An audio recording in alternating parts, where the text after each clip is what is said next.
Hey there, I hope you're well wherever you're watching this from. My name's Dillon, and I'm a graduate on EY's graduate scheme within our people consulting division here at EY.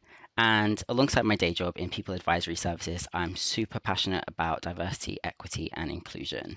And I'm a member of SteerCo for our Mixed Heritage Network and our Unity Network too. So I'm super excited for this really, really special role model interview with the lovely Renee from our Business Tech Consulting division. Renee, how are you doing? And would you mind introducing yourself? Yeah, hi Dylan. Hi everyone. So as Dylan said, I'm Renee Sodipo. I am a senior manager within our EY practice. I am actually in business consulting. I just specialize a little bit in procurement technology. So I kind of go across the two. But yeah, I've been with EY over about 8 years now, and I am based in London. Amazing, amazing. Yeah. Okay, so I guess let's start off with a classic icebreaker question, which is, what's one thing that people don't know about you? It's a really tricky question because ideally, if they don't know, I don't want them to know. I don't want them to know. So I had to really think about what I would like people to be aware of. So a safe one would be I grew up in Manchester. I moved to London 8 years ago to join EY. But prior to that, I was actually born in Lagos, Nigeria. I lived there till I was 5, and then my parents relocated to the UK, and we then were based in Manchester for most of my life. Amazing. That's so, so cool. I didn't know that. That's really cool. So let's, I guess, kick off with kind of talking about your career. So tell me a bit Mm. about your journey into consulting and becoming a senior manager, and any kind of challenges that you overcame and how you overcame those challenges. So I guess I have to start at the beginning, which would probably be university. Um, I study economics. It was something that I really enjoyed as part of my A levels, and I remember just doing a random Google to search what jobs do people do, who've studied economics, and management consultancy just kind of kept coming up, coming up, coming up. And then the more I researched about it, the more I kind of asked others around me about it. It just sounded really intriguing. Um, so that was the main driver for me wanting to come into the professional services. And as I was navigating around which kind of companies to work for, and I found about the Big Four, I was really drawn to EY. And I remember on my my final interview with the partner stage, and it was a nightmare because like I said, I grew up in Manchester. I was originally from Manchester, and I commuted all the way into London. I had no idea about the tube system. I was completely new to the whole process. So I got lost between, for those of you who are aware of the London Bridge offices, I got lost between London Bridge and More London Place where the office is. I don't know how I don't know how you can get lost, but I did. And so I was just really flustered. But just suffice to say, as I entered the office, the kindness and the friendliness I was greeted with, and even when I finally met the partner, because I was actually late, and you know what they say, if you're not on time, if you're not on time, you're late. And so I was actually like, I was dripping in sweat, but also absolutely terrified because I thought, that's it, I've missed this opportunity. Um, but the people were just outstandingly friendly and really personable and really lovely. So that's the start. As I've gone through my career, it's not been smooth sailing. It's tricky because you commute, to wherever your client is within consultancy. So you do tend to work mostly where your client's based, and that could be anywhere in the country, in the region, or even kind of globally.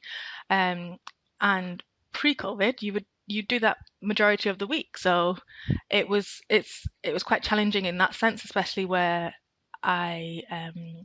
I'm very much a home bird, and I grew up Mm. in a really small community, so that in itself was challenging. The work, not really knowing what to expect and what was expected of me, was challenging. Being a new environment, and so throughout my career, there's always been something that I've just had to grapple with and understand. And I can really say that in the moments where it's been really challenging, or we've been talking about the next step and we've been talking about progression, there's always been a trusted colleague or a leader that has really spent time with me and taken the time out to just walk me through it and work through any of the problems that I've had. And I really appreciate that because I can generally say I wouldn't be here without that community of people around me that I've had. Um, and I recognize that that is not always the case for everyone. And I do feel blessed that I've been in a position where I have a really strong network of sponsors and supporters around me. And because I recognize that's not always the case, I'm very much passionate about also trying to help others, especially others I see that's like me in the workplace, because I do think that, or I am aware that, they do have different experiences to the kind of the experience I've gone through as well. Yeah, I think sponsorship and also kind of allyship as well in the workplace, especially within the Black community, is so important, and so it's just yeah, just so important, and it can make such a difference. And also very funny that you got lost between London Bridge and MLP, which is a Honestly, 1 minute walk for the people at home. honestly, I can't. It's the most embarrassing. And I was late. I think I was at least 10 minutes late, and I thought that's it. I'm not getting this job, but here I am. Yeah, and as you said, the people at EY are always very, very kind as well. And even though I actually joined virtually and did all my interview process virtually because of COVID, I still Wow, got that kind of sense of friendliness through the computer screen. So yeah. amazing. Amazing. All right, on to the second question, which is Yeah. about how you navigated being a Black woman in the workplace, and the challenges that there have been for you over the years, and how did you overcome those challenges as a Black woman? It's a really interesting question. I think it's a journey, and you know, I, I've I believe I've navigated it as best as I can, or I've tried to be. My identity is wrapped around, being me being a mother, me being a Christian Black woman in the workplace. So it's for me, it's a lot more than that. And I guess the the main crux of it, or the challenges that I found having that identity is, not being able to see as many people, I touched on this before, as many people like me on the office floors or in the area that I work with. So it's quite unfortunate, really, because there's not that many I can feel like I probably would more naturally relate to. Um, so, I said I've got great sponsorship and an allyship, which, again, I'm not going to, be ungrateful for. Um, but it is a bit more difficult to cultivate and to work at, especially when people are very different to you. And I I'm an advocate of, being able to be versatile and work with people who are completely different to you, because that's just the environment where we live. And, being in London, you're going to be exposed to a diverse range of cultures. Um, but it is tricky when you do feel like you're on your own and there's not that many that can understand what you're going through, um, and can give you that little word of encouragement in a way in which, they recognize the same challenges that you have as well. Um, so yeah, I'm still navigating. I'm still learning. It's really difficult to say, and I guess I'm just kind of figuring it out as I go, to be honest. Yeah, I think that's really almost good advice as well, to not be too hard on yourself, in that, it's almost like a lifelong journey to try and figure out and navigate the way you kind of deal with or show up with your identity at work. I think it's a lifelong kind of journey and a process that you have to work through. Yeah. Um, And so you that's change, Yeah, I'm not the same exactly, person I was when I first joined the firm. So that exactly. in itself is something that you just learn about what your own personal beliefs are as well as you develop. Yeah. And I guess that does lead kind of nicely into another question I want to ask, which is about how your experience of the workplace has actually changed over time. So I guess come from quite a unique perspective, in that you started as a graduate and I now did. you've moved up I the did. ranks. How I has did. that changed for you as a black person as well? Like, what does it look like? Um, okay. One thing I will say is when I started out as a graduate, there was about 60 of us. And of the 60 of us, there was probably about three black people, all in business consulting. Um, and it typically has been that way, in social events or wherever I'm in a wider group of people within my area. And I'm not talking about across EY. I'm specifically talking about business consulting in my area. So I have that was tricky. Mm, That recognizing that a lot of people in my position that would have applied for the role probably just didn't make it through the door. mm, It's changed. You know, I'm seeing a lot more people when I am in the office. I'm seeing a lot more people on the office floors, a lot more black females, males, more so probably males to be honest, on the floor. So it's good to see, and it's a reminder of where I've come from, and mm. it's a reminder of how far we've come, but it's also recognition of how far we still need to go, you know? Yeah, I totally agree. I mean, it's lovely to kind of see on the floor now, people that you can identify with. It's so, so important to see people that look like you, especially people in maybe more senior positions, so that you can feel that ambition and the drive and you can feel inspired. But I feel like in society in general, there's still so far to go. And I do think EY is kind of making steps to tackle that, and is Completely ahead of the agree. curve. It's all about seeing someone else and believing that you can also be, can make it too. Mm. Um, and so that's why, I appreciate that I'm being recognized as a role model, and I'm always happy and willing to support others and to help others. Um, but it it's a two-edged sword for me because yes, I want to be recognized as a role model, but also I need role models in leadership as well, to Yeah. support me. So that's something that I'm kind of looking out for, and I'm hoping the firm does more on.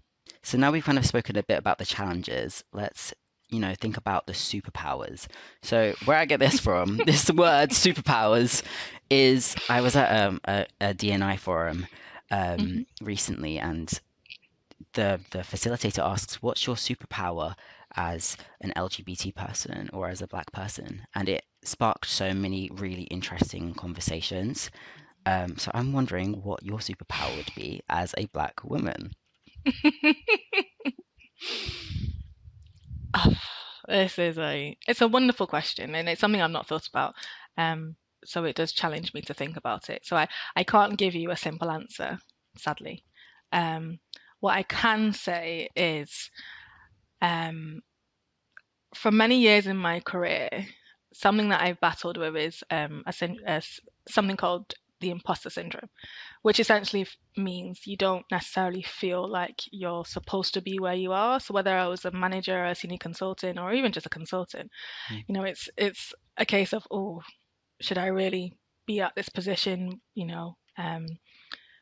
And it and the thoughts come to you for various reasons, not just because, of my race, but maybe of my background, being a bit from up north. I moved to London for this role, and not many people were from Manchester. So it's background, culture, gender, race, everything just kind mm, of full feeds into that whole imposter syndrome.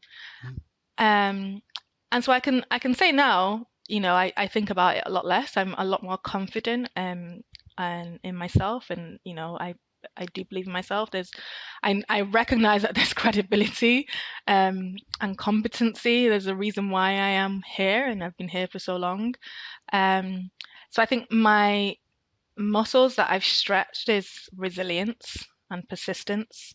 Um, so yeah, maybe because of all those things, my culture, my background, my race, that has helped me kind of nurture that and build on that.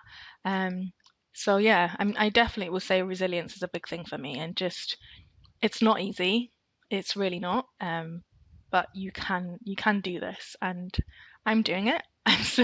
I like to say I'm still doing it effectively. And yeah, I don't see myself that way or feel that way as much anymore. There are moments, but yeah, not as much anymore. That's good. That's really promising, I think. And I think a lot of young black people or people that might be a little bit different would really love to hear that and hear that it kind of gets better and that you kind of manage it Yeah, it a little bit does. more. But totally resonate with the resilience part. And I think as well for me, it's also given me a lot of empathy as well, because if you've kind of Mm, tackled adversity or overcome adversity, Yeah, you have more empathy and emotional intelligence to agree. understand, when someone might be having a hard time or struggling. Um, Agree. yeah. Absolutely. So I love that superpower question. It is a bit of a bit of a curveball, but I do love it. Um, so I guess shifting gears back to EY. Yeah, So obviously you've been at EY for quite a while now. So what's the yeah. most unique thing about working at EY? There's quite a few. I mean, the people are super unique. As I said, I love working with who I work with. They're an amazing group of people. But what I do appreciate, because I speak to a lot of my friends work at the other big four or within professional services, what I do appreciate is within the DE&I community, there's faith groups, more like quite a number of different faith groups. And as I mentioned, I'm a Christian, and there's a Christian community as well, which I'm very much part of. Um, and I recognize that's not across all organizations, and not many people have the opportunity to be able to pray with other colleagues or pray for the firm or have events centered around our faith. And so, and being supported to do that as well publicly within the firm. So I think for me, that's quite something that's really important to me and has helped with my journey, with the connections I've made through that as well. So that's something I would, very much say EY are doing very well on. Totally agree. And from my perspective as well, I'm obviously a part of the Mixed Heritage Network and the Unity Network, Mm, and a lot of collaboration happens between the networks as well, which is really cool, and it has that mm, intersectional kind of lens to it. yeah, Different events, collaborations and stuff. So it feels really yeah, collaborative, and I do love it. I really do. amazing. Yeah. Okay. Okay, so kind of shifting gears to some more kind of advice now. I think Hmm. as a younger person, coming up in their career, I would love just some actionable advice, right? Some top tips from someone who's been through it. So yeah, I guess what advice would you give to someone who wants to bring their authentic self to work? And how do you do this yourself? So recognize what your core values are, your core beliefs are, and no matter what the situation, being firm enough to demonstrate that, and not letting anyone make you feel as if you can't. And if you're in that situation, you know, there are ways that you can confront it um, a kind way, in a in a way in which might not always be seen as confrontational, I guess. So it's understanding who you are, understanding what's important to you, and living that out in the workplace and feeling that you can live that out in the workplace. Because if you can't, then there's something not quite right there. And if there's something not quite right there, search for others who might be able to support you, who might be able to talk through it with you, and help you feel a bit more comfortable in that environment and set those boundaries and understand how to effectively communicate those to others. So people respect when you have boundaries and respect when you're clear about what they are, because at least they know, okay, this is what's okay and this is what's not okay. It's when there's ambiguity and there's confusion, it gets a bit more difficult to manage. So, point number one in summary: recognize what your core beliefs and your core values are. Be comfortable enough to demonstrate those and set those boundaries so other people are aware. If you're not comfortable for various reasons, and I know it's not easy, I know not everyone has the opportunity to, to share what they truly feel. Find others around you who you think you can trust, and you can lean on and can help you navigate it. And then, yeah, just be open and communicate that to those around you, because once people know, then, they know how to operate with you and they respect it. That's amazing. I love that advice about setting boundaries is so, so important. And also having that introspection as well about understanding yourself. I think that's kind of the Hmm. first step, right? To Hmm.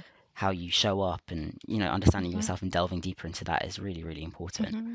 Um, And I'm not saying, because I started off with saying that I'm still learning, right? right. Everyone learns, everyone changes as they go ahead. And I also said that I've changed since I was when I first joined. So I'm not expecting you to be your perfect self or the self you want to be in 10 years, but it's just recognizing who you are right now Mm. and what you want to achieve, in the long term and how you want to get there, and then just putting those things in place. So I guess those were some like really cool, actionable tips. I absolutely love those.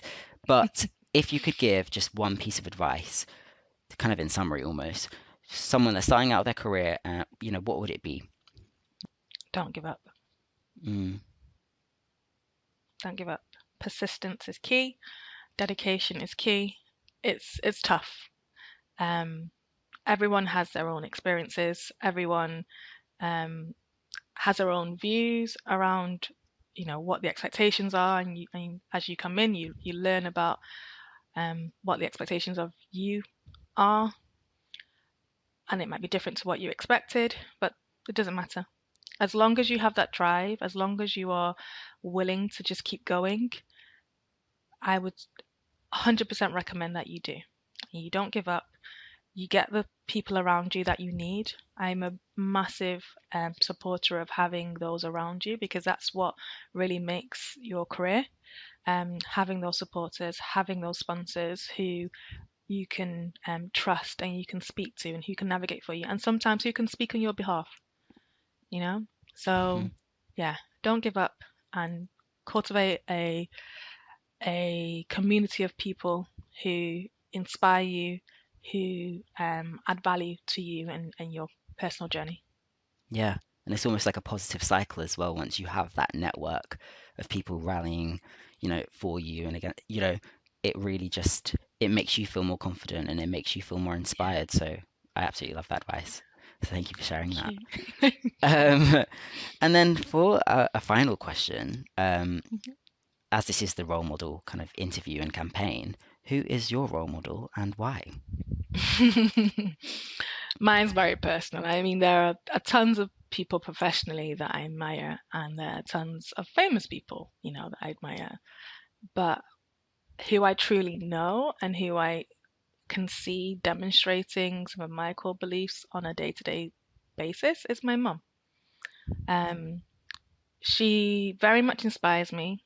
She very much encourages me. She very much, she's a woman who's strong, of faith, she recognizes her worth and where her worth comes from. And she's always very much willing to impart that, wisdom in me. And I don't think I wouldn't be here. I think a lot of us, or most of us, won't be here without, our parents and their support. And I definitely won't be here without her support.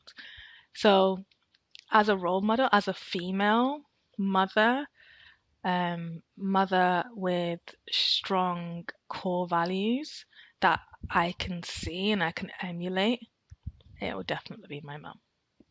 Oh, that's lovely. That's so lovely. What a lovely note to end on. Um, so yeah, thank you so much, Renee. That was such a powerful conversation, and I've taken away so much from that. I've absolutely loved it, and so much advice and so many different golden nuggets for me to take away.